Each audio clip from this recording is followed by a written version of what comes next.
steel hy daai hele storie. En die groot ding is, en dis 'n waarheid, dis nie net 'n storie nie, maar hy sal jou lei om die sonde te doen en nog seker maak dat mense uitvind jy het dit gedoen.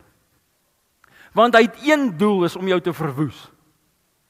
So ek wil hê jy moet dit vanoggend gou weet. As iemand aan my toe kom en vir my sê, pastoor, man, weet jy wat nie? Sonde was op 'n stadium nie so bad nie. Maar elke keer na dit, dan moet ek nou alles alleen face. En dan kom die nonsens. Weet jy wat is nie lekker hier lees? As jy iewers by iemand sit en jy praat gou oor iemand en dit raak nou warm, maar daai mense sê goeders wat juicy is. Jy weet juicy goed. Jy weet juicy goed is soos mense wat ek sê mense wat nie steak waardeer nie, braai hom well done. OK. Mense soos pastoor Dani en Rudy, hulle waardeer nie vleis nie. Hulle waardeer nie hy moet nog juice hê. Hy moet juicy wees, okay? Want anders te mors jy jou geld. Ek betaal nie vir rubber nie. Hy eet rubber, maar ek eet nie rubber nie. Okay, hy sal rubber eet, maar ek gaan nie. En hy kyk so na my nou, maar is reg, ek gaan nie na mense doop. Ek het nie 'n saak met hom nie. Môreoggend sal ons weer praat in die gym, nê. Maar almal het hulle eie smaak, maar wat ek van praat, het jy al ooit by iemand gesit en daai mense sê iets van jou nemesis. Jou kryptonite. Het hulle daai persoon en baie keer in 'n gesprek dan sê hulle iets, het jy gehoor wat pastoor Des gister gedoen het? Hy het voor die skool op 'n kind geskree. Ek het nie regtig hierdie week nie. Nie hierdie week nie.